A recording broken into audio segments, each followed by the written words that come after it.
La question, c'est dans quelle mesure peut-on faire confiance à nos employés ?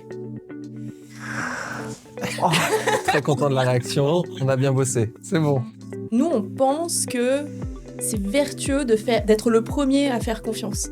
Tu captes que tu as le droit de faire des erreurs, qu'on va pas te taper dessus, que tu peux essayer, que tu peux être toi-même. Et tout ça, ça crée un vrai cercle vertueux au sein de l'entreprise. Que tu es censé nous interviewer, mais en fait, tu as tellement de pépites là à nous raconter que nous, on va... Non mais quand on préparait, je me suis dit qu'on allait réinverser. Clairement, il faut être débrouillard chez PNY. Du coup, tu peux pas demander aux gens de rester à leur place. Tu peux pas à la fois laisser de la liberté, de la place et à la fois leur dire non, toi, ton avis sur le menu, on le prend pas. On sent vraiment que tu t'es pas inventé un personnage de dirigeante. C'est vraiment... Ah oui, c'est moi. c'est toi, tu vois. On a quand même pas mal de gens au début qui nous disent qu'est-ce qu'il faut que je fasse pour être le bon ou la bonne dirigeante. Parce que ils ont envie de bien faire.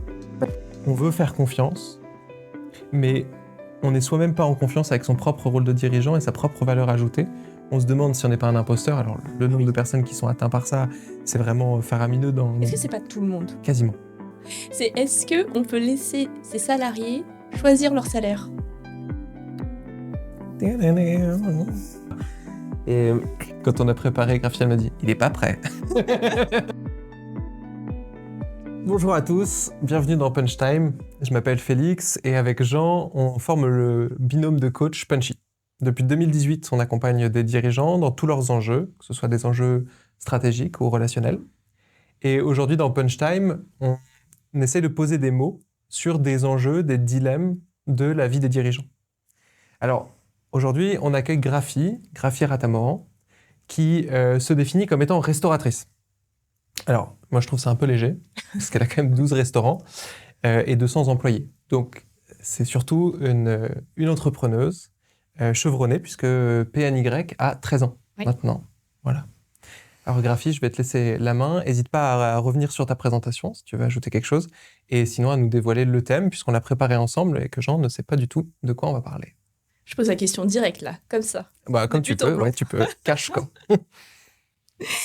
La question, c'est dans quelle mesure peut-on faire confiance à nos employés ?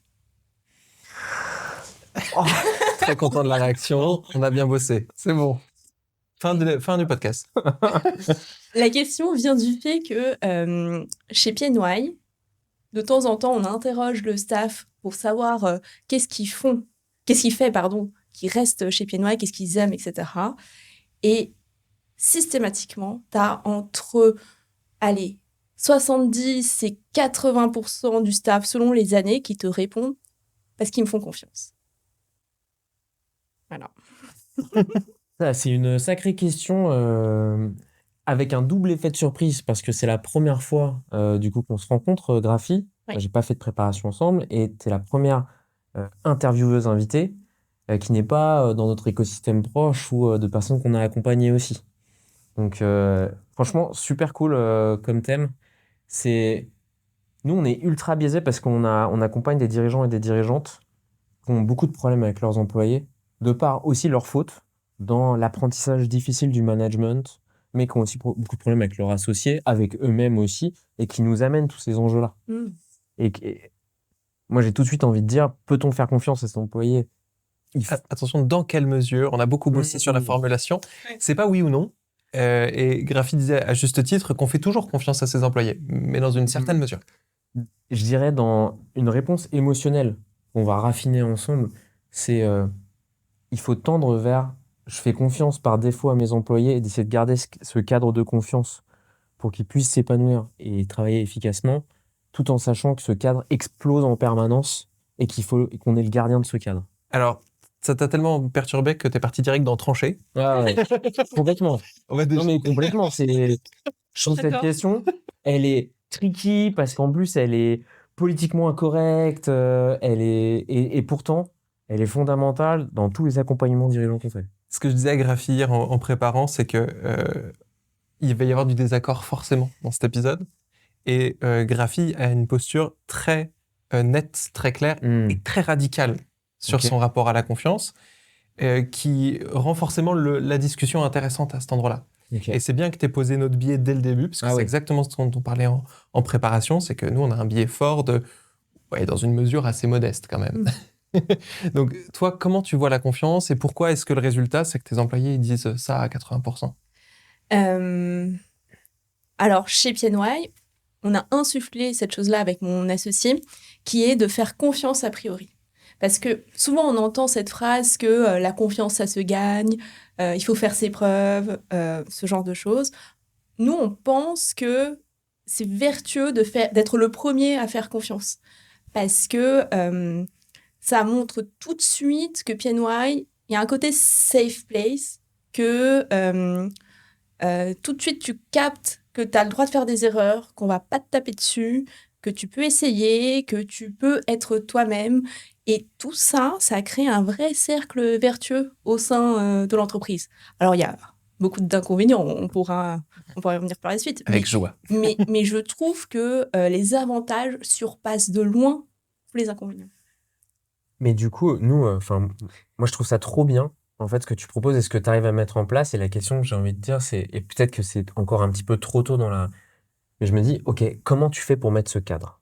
Comment tu fais pour créer ce cadre de confiance? Parce que il doit y avoir des consignes claires, une culture qui est très claire, beaucoup de règles qui sont suffisamment larges pour que les gens puissent être eux-mêmes, mais également claires pour qu'ils sachent que vous sachiez aussi quand les limites sont franchies ou pas. Comment vous avez créé? Et j'ajoute, pour Ouais. rajouter à tout ça, qu'il y a 12 restaurants, 13 restaurants, et 200 employés. Donc, on est sur une culture qui est forcément éclatée géographiquement. En plus, Voilà. Ah oui, dans des métiers où ça va très vite, dans la restauration rapide, on peut dire ça comme ça, oui. où en fait, vous positionnez sur, il me semble, une excellence opérationnelle, où donc les erreurs, elles sont super fréquentes aussi. Donc ouais, ça donne envie de savoir, c'est quoi votre secret sauce ou voilà, votre démarche pour créer ce cadre? Je réponds ou tu réponds d'abord? Moi, je suis Ah, perdue. vas-y, c'est parti. C'est moi? Ouais, vas-y. C'est un petit T'inquiète, peu on twiste toujours un peu. on twist un peu. D'accord, ça marche. Alors, il y a beaucoup de questions dans une question. Déjà, ça commence au niveau du recrutement parce que je pense que c'est un cadre de travail particulier et que ça ne convient pas forcément à tout le monde. Parce que euh, dès lors qu'on fait confiance, c'est que on autonomise énormément. Donc, il faut aimer cette espèce de liberté. Alors, ça paraît bizarre dit comme ça, aimer la liberté, parce que tu te dis, bah, tout le monde aime la liberté. Mm. Mais en réalité, non, parce qu'en fait, la liberté, elle est assortie du même niveau de responsabilité. Et donc, il faut aussi aimer être responsable de ses actes. Et en fait, chez PNY, tu portes sur tes épaules, enfin, à ton échelle, évidemment, tu portes sur tes épaules tout ce que tu fais. Donc, ok, t'es libre, mais euh, si le restaurant ouvre pas ou si un client est pas content, c'est toi qui emporte cette responsabilité, ça remonte pas jusqu'à moi. Donc il y a ça au niveau du recrutement et ensuite il y a oui, il y a beaucoup de formations, beaucoup de moments ensemble, c'est vrai que la culture est très forte comme ça fait longtemps qu'on existe et comme on a des gens qui sont chez nous depuis toujours. On a un turnover très faible par rapport à la restauration. Donc, on a des gens qui ont 10 ans, même 13 ans d'ancienneté. Il y a des gens avec qui j'ai travaillé au départ qui sont encore là aujourd'hui. Et ce sont de vrais ambassadeurs. Et il y en a dans tous les restaurants. Donc, ils portent cette voie-là et ils cherchent perpétuellement à emmener tout le monde vers le haut. Est-ce que tu peux rentrer dans d'abord les avantages, ce que ça crée pour une entreprise, c'est quoi la valeur ajoutée une fois que la confiance est installée pour le collectif, que ce soit au niveau de l'humain, du ressenti ou au niveau business. Et ensuite peut-être les fails, à quel endroit qu'est-ce qu'on paye quand on a trop fait confiance à la mauvaise personne? Les gros avantages, c'est on a une structure très, très, très décentralisée. Au bureau, on est à peine une dizaine. Donc, pour gérer 13 restaurants, c'est, je crois, non vu dans la restauration parce que tout se fait au niveau local. Les directeurs de restaurants, c'est comme des petits chefs d'entreprise, chacun à l'échelle de leur restaurant. Et Et ça, c'est un vrai avantage. C'est-à-dire que moi, la nuit, je dors sur mes 2 oreilles. C'est ça l'expression? Tout à fait. Tout à fait. Ouais. Non, mais je me suis dit, comment on fait pour dormir sur les 2 C'est oreilles? impossible. Ouais, voilà, Mais ok. c'est bon. Et pourtant. Mais quand on fait confiance, ça marche. Ouais, parce que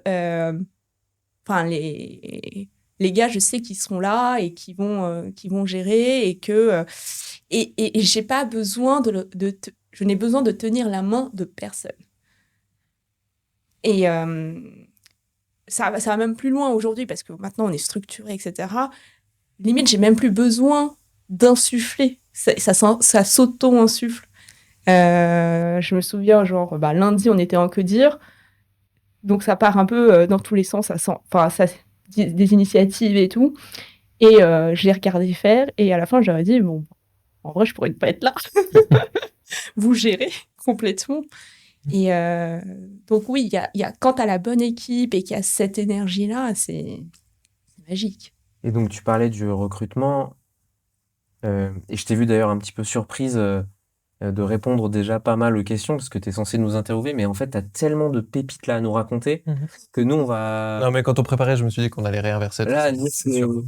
nous, on va à la mine aux pépites, là. C'est... Non, oui, c'est important de poser le cadre d'où on parle, parce que nous, derrière, on va aussi pouvoir s'exprimer sur qu'est-ce qu'on voit et les craintes. C'est pour ça que je te demandais d'aller sur les positifs et les négatifs. Complètement. En fait, ce que tu fais là, et après je te laisse continuer, c'est assez inédit opérationnellement parlant. Nous, dans nos accompagnements, c'est vraiment quelque chose que je trouve qui manque énormément et qu'on aide à faire à notre petite échelle. Mais toi, là, tu l'as masterisé. Donc c'est vrai, tu parles du recrutement, du fait qu'ils sont en petits chefs d'entreprise, donc ils ont un sentiment d'ownership qui est très très élevé. Et comment tu fais pour que ils aient tous un peu des valeurs communes, une sorte de marque aussi forte.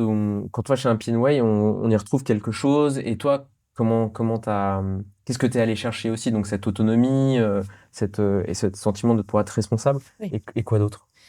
Il y a quelque chose qui simplifie la vie chez Pienway. C'est on est dans une espèce de quête d'excellence. Donc en fait, quand toute la boîte est drivée avec l'idée d'essayer de servir les meilleurs burgers de la planète, quelque part, ça facilite la vie. C'est-à-dire que nous, on n'essaye pas de faire, je sais pas, le meilleur rapport qualité-prix ou des choses plus compliquées à mesurer. Nous, il y a quelque chose de très simple. On cherche à faire les meilleurs et puis c'est tout. C'est sans compromis sur cette chose-là. Donc, c'est facile d'aligner tout le monde autour de ça.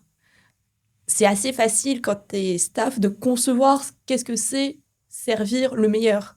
Quand tu as une assiette, tu vois si c'est le meilleur ou pas. Et c'est quand tu presses et que tu fais ta limonade, etc., tu vois si tu as fait la meilleure limonade possible ou pas. Donc ça facilite d'avoir une espèce de vision claire, ça facilite beaucoup de choses. Et tu dirais que ça m'a vachement surpris quand tu as dit que vous aviez peu de turnover. Ouais. Parce que parfois aussi dans nos accompagnements, on dit que le turnover c'est sain. Ouais. Tu vois, que y a des gens qui font un temps avec toi, mais qui à la fin sont un peu essoufflés ou tu n'arrives pas à faire progresser. Et du coup, c'est bien de faire respirer aussi l'équipe, mais je trouve ça hyper intéressant que tu dises qu'il n'y ait pas trop de turnover. Est-ce que tu dirais qu'il y a des gens qui étaient loin de tes valeurs au début et que tu as su former à cette culture de l'excellence? Ou est-ce que c'est vraiment dès le recrutement que tu vois, que tu le sens et que vous êtes fort en recrutement et qu'en fait vous emmenez vraiment des gens qui ils ont cette culture de l'excellence et ils ont envie de bien faire dès le départ? En vrai, ça se joue beaucoup au niveau du recrutement. C'est-à-dire qu'on va aller chercher 3 choses quand on recrute. Cette espèce d'excellence, le sens de l'hospitalité, parce que contrairement à ce qu'on pense, je pense que tout le monde ne peut pas travailler dans la restauration. C'est vraiment un secteur très difficile. Et il faut avoir ça, c'est une espèce de vocation à avoir. Et la troisième chose, c'est ce que je disais tout à l'heure, c'est ce goût pour l'autonomie. C'est-à-dire que clairement, il faut être débrouillard chez Pienway. Je me souviens, le tout premier manager qu'on a eu, et donc premier service où je suis pas là, il m'appelle, Graphie, il y a une fuite d'eau au restaurant. Et je lui réponds, je suis pas plombier. et ça peut paraître brusque, mais en fait, c'est une façon de considérer l'autre comme un adulte. En fait, je pense que ton staff, par ailleurs, en dehors de sa vie pro, il est adulte. C'est-à-dire qu'il gère sa vie, il gère son budget, il gère ses courses.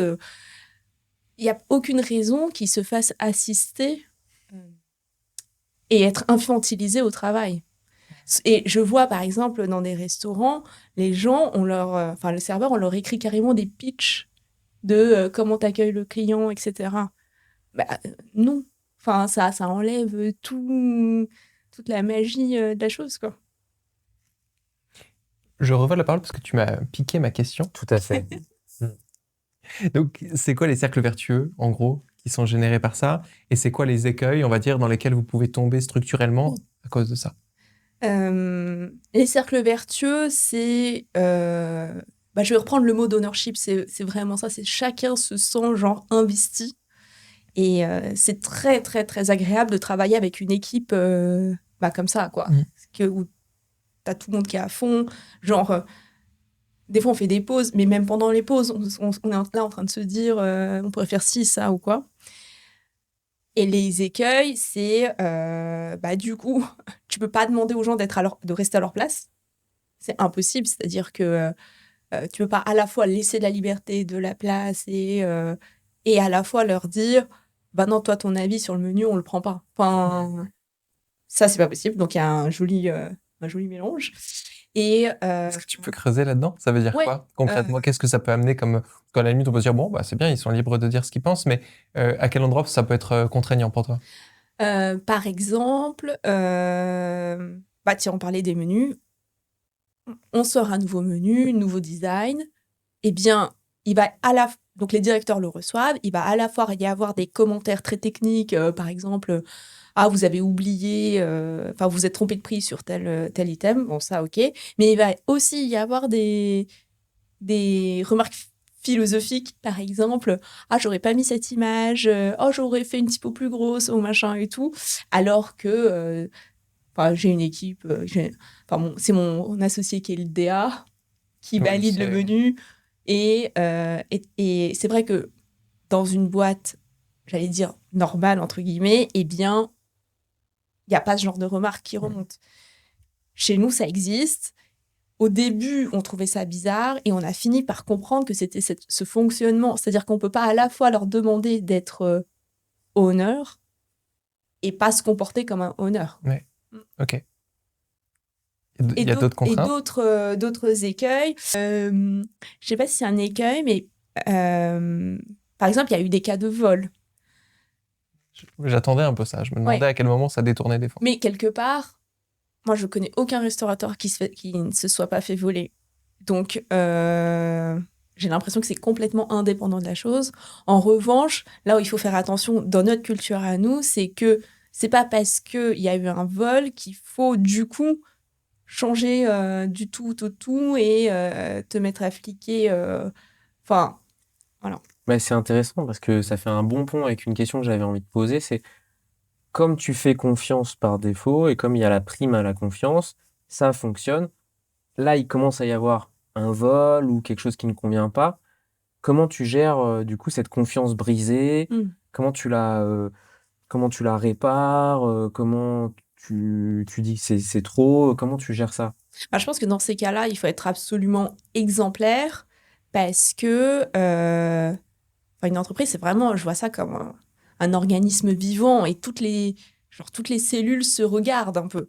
Et donc, s'il y en a une qui se comporte pas dans les valeurs de la boîte, eh ben, tu vois, ça se fige et on attend la réaction, tu vois. Est-ce que la tumeur, elle est expulsée, elle est corrigée Et nous, dans ces cas-là, on est intransigeants.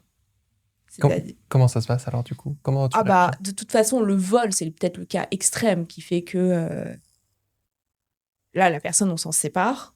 Quand tu dis que tu es intransigeante, que vous êtes intransigeant, c'est lorsque la confiance est rompue, même si c'est un petit peu moins grave, la sanction, elle est là, elle est quand même exemplaire pour garantir en fait de garder cette culture. Quand il y a un écart, voilà, vous n'attendez pas. Parce que nous, on voit pas mal de gens qui n'osent pas se séparer. Non, mais j'ai peut-être pas assez bien fait, ça traîne. Les premiers licenciements, souvent, sont très très longs, mais il n'y a pas que ça aussi. Il y a souvent un manque de courage, par manque d'exemplarité, mais un manque de courage. Toi, tu dis, pour maintenir la culture de confiance on sanctionne assez rapidement quand même. Sur des choses graves, enfin qu'on estime graves comme ça, d'abus de confiance, oui. Maintenant, si c'est plutôt au niveau de la compétence, là, on va chercher à faire former la personne, voire à la coacher. Enfin, voilà. Mais vous réagissez vite. Ah oui, oui, tout de suite.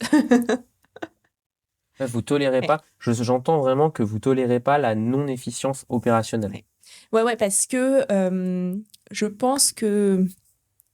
Alors, j'ai pas de vocabulaire savant pour dire ça, mais que ça ne se fait pas par rapport aux autres. Mais c'est quelque chose qu'on dit souvent dans nos accompagnements. Moi qui m'attendais à de la contradiction, on a vraiment souvent ce phénomène de attention, culturellement, il faut réagir. Hmm. Là, on parle d'un contexte très opérationnel, très éclaté, où les gens touchent les billets. Nous, on travaille quand même beaucoup avec des entreprises où c'est dans un contexte de bureau, où on est plutôt sur l'ordinateur, mais où on voit parfois des dérapages qui peuvent être assez graves, de type harcèlement, de type alcoolisme au travail. On a vu ce genre de trucs. Et effectivement, à chaque fois, on dit il faut réagir très vite parce que les autres personnes qui se font chier à essayer d'être dans les clous, à bien se comporter, à apporter de la valeur, à être sympa au passage, quand ils voient ça, ils se demandent un tout petit peu pourquoi ils donnent ça à l'entreprise, alors que les autres sont payés et gratifiés pour des comportements opposés. Et donc, je vais te poser une question qu'on nous pose dans nos accompagnements quand on dit ça. Mais ça va me désorganiser, mais j'ai encore besoin de cette personne, mais etc. Oui, Qu'est-ce bonne que question. tu fais quand tu vas prendre une décision qui va vous désorganiser peut-être encore plus, etc. Mais tu penses que pour la valeur, pour la culture et les valeurs, c'est bien. Comment tu fais? Tu deviens super sub, tu, tu, tu mets le bleu de chauffe, comment ça se passe? Bah, c'est là où moi j'ai de la chance, c'est que je suis loin. Donc c'est beaucoup plus simple pour moi de dire bah faut arracher le sparadrap. En effet, je me souviens très bien quand j'étais moi-même directrice de restaurant. Bon bah le serveur t'en as besoin, tant pis. Enfin t'as besoin. Donc tu gardes et c'est beaucoup plus difficile. Et c'est là tout l'intérêt d'arriver à cette position d'entrepreneur qui a plus la tête dans le guidon. Donc comme moi, maintenant, j'ai une vue d'ensemble de l'entreprise, je vois très bien ce qu'il faut faire et entre guillemets, j'ai le pouvoir de dire, bah, cette personne-là, Ok. En fait, en mettant l'organisation dans une forme de détente opérationnelle où il y a suffisamment de staffing, où toi, tu es large, ça te permet d'anticiper la prise de décision et de faire en sorte que le temps de friction, le temps où la personne manque à l'organisation, est le plus court possible. Et ça fait sens. Souvent, le cas de figure que tu décrivais, il est très lié à une surcharge de travail, soit parce qu'il y a du défocus, tout simplement, on chasse trop de lièvres en même temps, soit parce que le staffing, il est un peu rigide. et aussi, ça me fait penser, c'est que on a l'impression que quand on va enlever la personne, ça va être la catastrophe absolue. Et à chaque fois, Ouais. c'est tout l'inverse. Ça va beaucoup mieux. T'as toute l'équipe qui respire et les tâches de la personne se redistribuent naturellement aux autres. Et C'est c'est vrai que magique. ça aussi, on le remarque. Je vais en faire un short de ce que tu viens de dire. Ouais. Et alors, en parlant de punchline, passons à trancher. Du coup, comment on se positionne quand on est entrepreneur? Et on va prendre le cas de figure d'un entrepreneur qui a déjà sa culture d'entreprise, qui est beaucoup plus dure, voilà, qui pose pas les choses dès le début de cette manière-là culturellement, mais qui sent que la confiance, c'est quelque chose d'assez erratique parce que pas choisi, parce que des fois, on fait très confiance à un tel, mais pas du tout à un tel, qui a beaucoup de micromanagement à certains échelons de l'organisation. Comment on fait pour aller chercher les bénéfices de la confiance et créer cette transition?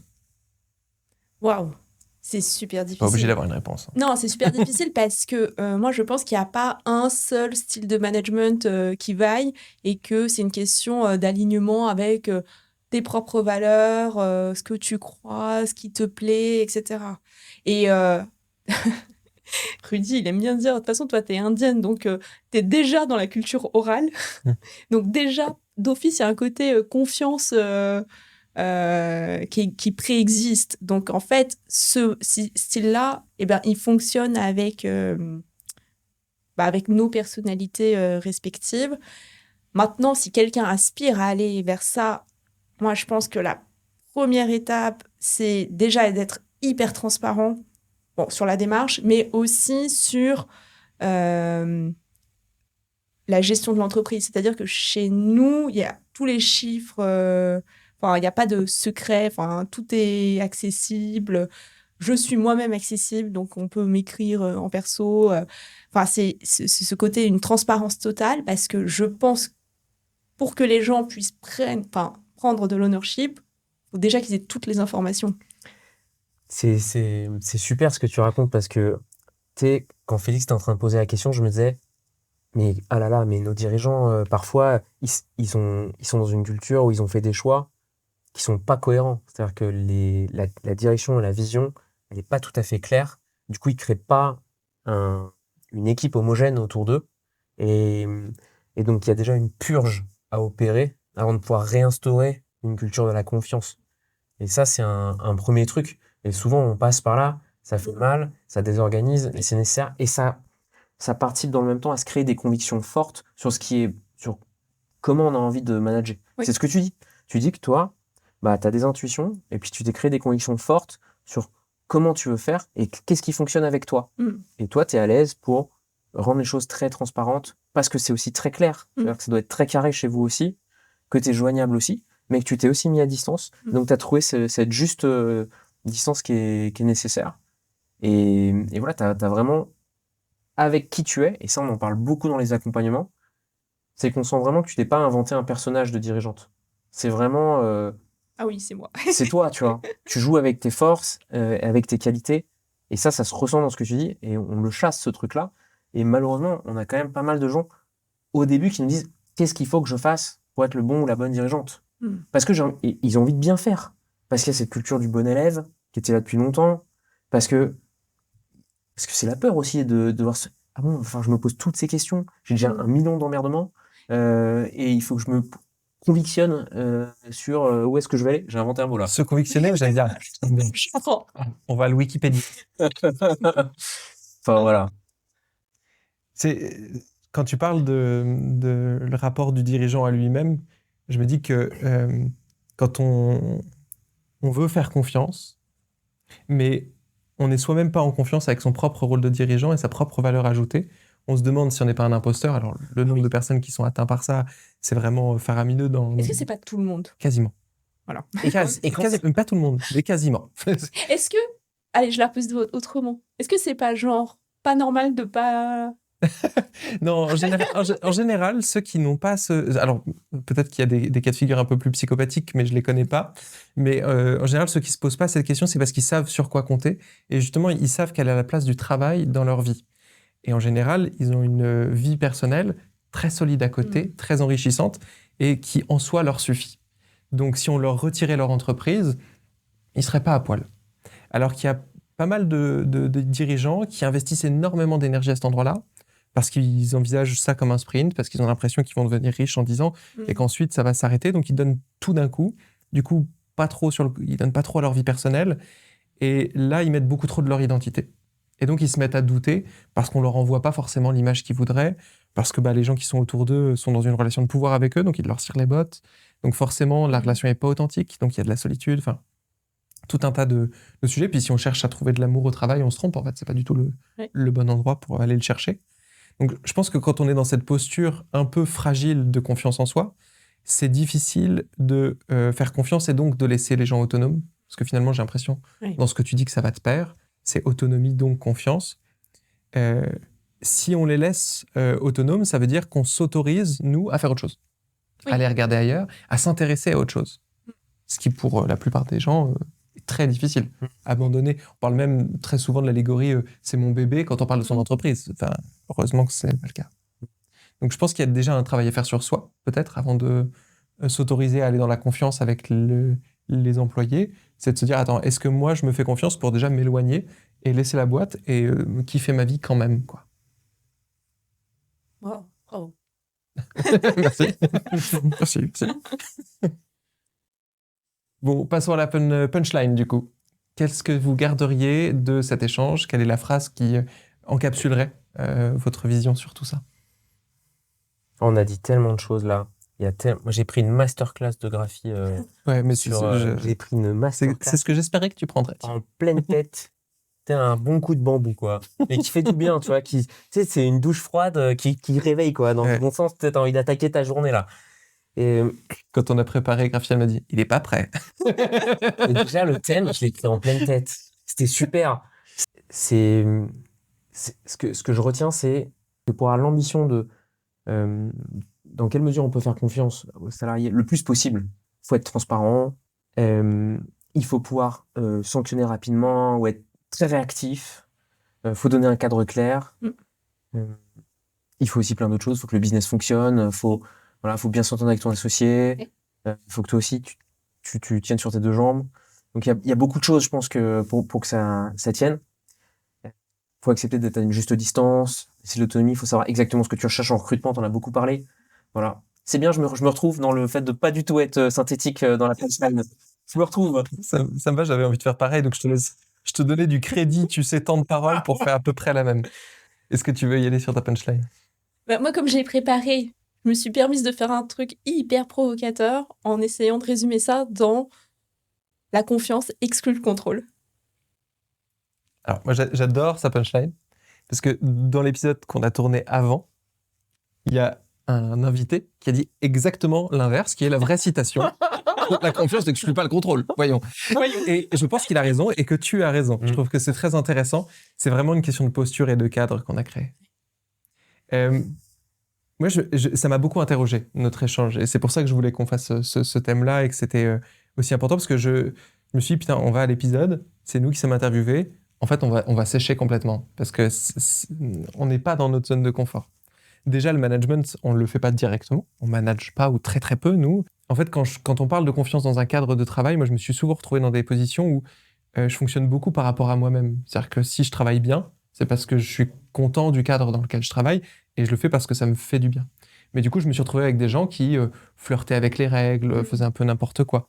J'ai eu un métier très opérationnel il y a 15 ans où j'étais poissonnier pendant 1 an. Et donc, je me retrouvais dans cette situation où des fois, je travaillais en binôme avec quelqu'un qui travaillait bien. Parfois, c'était n'importe quoi, il se foutait totalement de ma gueule, j'étais tout seul. Et du coup, j'ai pu générer pas mal de colère vis-à-vis de ce truc-là. Et ça m'a détendu quand tu as dit, là, pendant l'épisode, il faut réagir très vite. Ouais. Et ce truc-là, je me suis dit, ah, mais en fait, je pourrais bosser dans ce cadre-là. Mais oui, mais sinon c'est injuste. Mais en fait, c'est ça qui manquait, je pense, dans l'équation. Et je me disais, ah putain, la confiance. Est-ce que je vais conseiller vraiment demain, après l'épisode de Graphie, est-ce que je vais leur dire, allez les gars, faites confiance à vos employés? Je pense pas. Je vais continuer à leur proposer d'être méfiants. Et en fait, pas forcément. Donc, grosse remise en question. Ce que je peux dire en revanche, c'est que du coup, on va les conseiller de réagir encore plus rapidement parce que c'était déjà notre posture, mais qu'on va leur faire regarder ton épisode. Oui, au moins pour se positionner. Ouais. Au moins pour avoir un contrepoint et dire, OK, elle pense comme ça, moi je pense comment, et je fais quoi de la confiance dans ma boîte? Et est-ce que ça me va de pas être en confiance aussi, parce que c'est aussi désagréable comme ambiance. Passons à l'hypercute. Est-ce que tu Allez. nous as préparé quelques petites questions?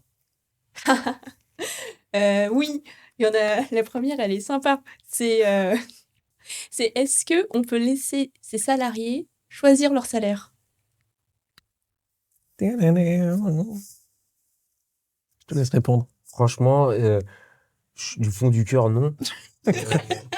Non, mais si je fais Entièrement du d'accord. fond du cœur. Faut signer où? Attends, pour rester en 30 secondes. Ah ouais, franchement, non. Mais alors, si t'as la méthode, si vous faites ça chez vous, vous êtes des génies, enfin, et que ça fonctionne. Oui, c'est un peu. On Est-ce qu'on m'explique. peut scier une femme dans une boîte comme C'est ça. Bah non, sauf si t'es magicien, quoi. Exactement. Donc comment tu fais? Alors, nous, on l'a fait une fois, une seule fois. Pas sur les 200 salariés. Non, juste sur les directeurs de restaurants, c'était en 2019. Et c'était dans un cadre très particulier. C'est que jusque-là, nos directeurs de restaurants étaient payés avec un très fort variable. Et je trouvais ça, une usine à gaz. 2, pour faire les payes, c'est moi qui faisais les payes. 2, il y avait un climat social compliqué, c'est-à-dire que la personne s'attend à avoir un salaire, au final, elle n'a pas ce salaire-là, et donc à chaque fois, c'est du marchandage. Bon, bref, c'est hyper chiant. Et 3, de façon plus macro, quand ça se passe bien, du coup, la personne est bien payée, et quand ça se passe mal, et que c'est le moment où il faut être motivé, bah du coup, t'es mal payé. Enfin, enfin bref, ça marchait sur la tête. Donc, n'en pouvons plus. Je les ai réunis en décembre 2018 et je leur ai dit, à partir de janvier 2019, j'aimerais vous payer un fixe. La seule condition que je veux, c'est que ce soit le même salaire pour tout le monde, parce que j'étais vraiment dans mon délire simplicité. Sachez que ce ne sera pas une négociation. C'est-à-dire que le chiffre que vous me demanderez, c'est le chiffre que vous aurez. On se revoit le 15 janvier. Il était tendu, tu sais, sur son Moi, siège. c'est de bonnes vacances de Noël. J'ai passé des semaines. Franchement, j'ai lâché le truc. Ça m'avait stressé. Enfin, j'étais stressée et tout. Enfin, c'est pas évident en réalité. Et arrivé le 15 janvier, eh ben, figurez-vous que ils m'ont sorti un chiffre. Vraiment, c'est ce que je pensais. Enfin, c'est ce que je voulais faire. Enfin, ce que j'aurais fait. J'ai été moi-même surprise de la maturité de la décision. Et je pense que c'est ce moment-là qui est fondateur chez PNY, parce que c'est le moment où je capte ce que j'ai dit tout à l'heure. Qu'en fait, nos employés, ils sont aussi adultes et responsables que tout le monde. Et qu'en fait, dès lors qu'ils ont toutes les informations à leur disposition et qu'ils sont embarqués dans le même dans le même bateau avec que la destination vers laquelle on se dirige leur parle, ben, ils sont adultes et ils proposent un schéma adulte. Enfin, voilà. Bref, je me suis auto-hypercutée. Ça finit en chant. Oui.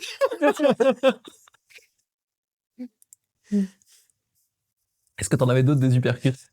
Oui, j'en ai une. Je fais partie d'un mouvement d'entrepreneurs dont la baseline, c'est mettre l'économie au service de l'humain. Donc aujourd'hui, c'est en vrai, globalement, plutôt l'inverse. C'est plutôt l'humain qui est au service de l'économie. Est-ce que c'est possible de basculer? De basculer vers une économie où c'est elle qui est au service de l'humain? C'est la question. Putain, la vache, faut répondre à ça. Vous avez 3 En heures. 30 secondes. Vous avez 30 secondes. Putain. Moi, ce que j'entends. Oui. Non, rien. Non, mais ce que j'entends dans ce que tu dis, c'est. En fait, je pense que l'économie peut servir plus de cadre, plus que comme une finalité. C'est-à-dire que à partir du moment où le cadre économique peut tenir, peut aller dans une bonne direction, là, la finalité peut être plus l'humain. Mais c'est vraiment un positionnement de dirigeant ou de dirigeante. Si pour toi, la finalité, c'est uniquement les chiffres, là, oui, l'humain va servir de moyen en quelque sorte. Et je trouve que ce truc-là, il est intéressant de se dire, en fait, parce qu'on peut pas dire l'économie au service de l'humain à tout prix. Si t'as pas de rentabilité, si t'as pas tes fondamentaux, il n'y a plus de cadre, il n'y a plus rien, en fait. Donc, ça sert même plus à rien d'être ensemble, hein. Et du coup, ce contexte-là, je pense que c'est un curseur que tu fais bouger, pas tout l'un ou pas tout l'autre, mais que tu fais intelligemment bouger pour parfois le mettre plus d'un côté, le mettre plus de l'autre. Et je le vois un peu comme ça, comme quelque chose de fluide et de faire le plus intelligemment possible. Et plus le cadre est bon, plus le cadre est sain, comme ce que tu fais, plus tu peux accentuer sur l'humain, en fait. Okay. Cette fois-ci, c'est moi qui vais te shorter. Je vais couper le passage et je vais le diffuser au mouvement parce que, en effet, je trouve que c'est important, l'équilibre, et qu'on peut pas être. Ça va ensemble, quoi. Je ne surajouterai pas à ta réponse, hein. J'ai vu tous tes cours d'économétrie ressortir. Le mec était solide, quoi.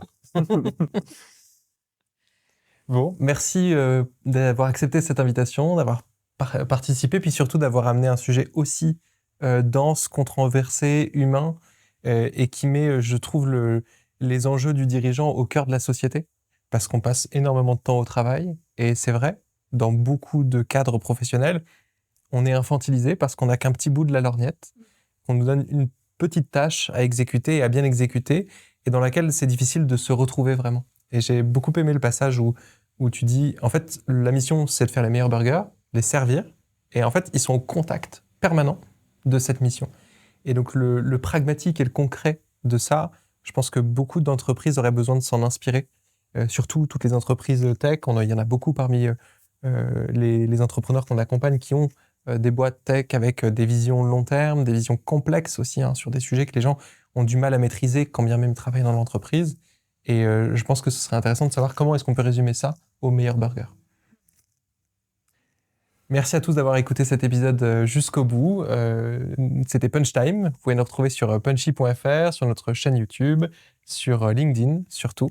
Et vous pouvez aussi retrouver Graphy sur pny.com. Burger.com. Burger.com. Et dans tous tes restaurants, dans Paris et en France. C'est lequel le meilleur? 12 ou 13 restaurants? 13. 13 restaurants. Donc, faut y foncer. Merci infiniment, Graphy. Franchement, un bonheur. C'est la première fois qu'on se rencontre. Bravo pour votre épisode. Il était trop bien. Merci beaucoup. Merci.